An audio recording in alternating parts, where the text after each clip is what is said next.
Block laid off roughly 4,000 people, nearly half its workforce, citing its investment in AI. 2/3 of companies that made similar cuts are already rehiring, according to a study of 600 HR professionals conducted earlier this year. Many within months. The developers they want back most urgently are the ones who maintained their craft while the replacements were being tested. And those developers are not returning at the original price. Here is the specific dynamic that nobody in the layoff announcements modeled for. AI tools are genuinely capable at the routine work, the boilerplate, the repetitive patterns, the talks that used to fill a junior developer's first 2 years. What they cannot do is the rest of the job. They cannot navigate a code base they've never seen. They cannot understand why a module has a function nobody's allowed to touch. They cannot read a decade of architectural decisions and make a new one that is consistent with all of them. That part of the job, the part that looks invisible from a spreadsheet, still needed someone. The companies that cut most aggressively are now competing for exactly that someone. And a developer who spent the last 2 years sharpening those skills while their peers were being let go is right now in a negotiating position those peers are not. If you enjoy watching expensive assumptions get corrected by the thing they assumed about, this channel's for you. This is Barely Human Labs. We experiment on modern life in the age of AI. Subscribe so you know what's coming before it lands in your performance review. Let's establish what the cuts were actually about. Between roughly 2022 and 2024, major tech companies cut hundreds of thousands of engineering jobs.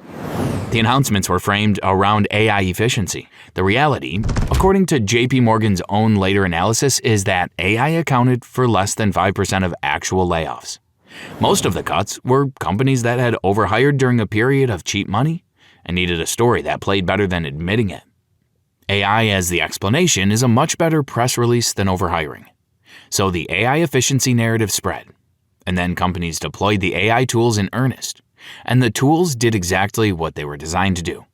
They handled the repeatable tasks, the boilerplate, the patterns that a junior developer used to grind through in their first 2 years. What happened next is where the story diverges from the press release. The tools produced output. The output needed review. The review required someone who understood the system, the history, and the edge cases well enough to know when the AI had produced something that looked correct and wasn't.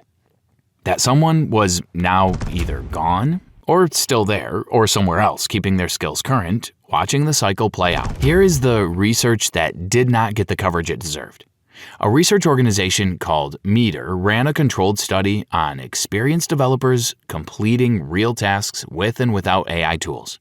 This was not vendor-funded research. This was controlled, rigorous, and independent. Their early finding: developers using AI tools took 19% longer to complete those tasks than developers working without them. Not faster, slower. Meter has been careful about the limitations here. Experienced developers who had incorporated AI tools found working without them genuinely difficult. This is a real selection effect, and they have acknowledged it. Their follow-up data is more mixed, but the core finding, that AI productivity gains in complex, experienced developer work are not universal, not automatic, and frequently overstated, is not in dispute. An independent analysis of millions of pull requests found that AI-assisted code had significantly more issues flagged in code review than human written code. The volume was higher, the quality was lower. The review burden on the remaining human developers increased. Now here is the compounding problem. A 2026 survey of nearly 6,000 executives found that 90% reported no measurable impact from AI on employment or productivity over the previous 3 years. 90%. The tools that were used to justify the cuts, the tools that were supposed to demonstrate the efficiency gains that made the headcount decisions rational, produced no measurable impact in 9 out of 10 organizations that deployed them. And in the organizations where something was being measured, what was being measured was often output volume, not output quality. Code shipped, not code that survived in production. The Stack Overflow developer survey from 2025 found that 58% of developers reported increased stress, not from using AI tools, but from what management now expected the tools to be doing. And developer attrition in 2025 hit its highest level in a decade, not because AI replaced them, but because the expectation gap made the job feel impossible. And at some point, impossible stops feeling like a challenge and starts feeling like a reason to update your CV and raise your rate, which is exactly what happened. If you've ever been in a meeting where someone said the AI will handle it while looking directly at you, this channel is specifically for you. Subscribe. New video every Tuesday and Thursday. Here's what is actually happening in the hiring market right now. The salary data for experienced developers with genuine system knowledge is behaving differently from the general market. Generic mid-level software roles have softened. The market for developers who can understand, audit, and repair AI-generated code inside complex production systems is moving in a different direction. This is not a prediction, it is the documented current state of tech hiring in 2026. Staffing industry analysts found that nearly 46% of technology professionals reported feeling burned out in 2026, compared to 31% in 2024. That is not a small increase. That is a structural shift in how the industry feels to the people working in it.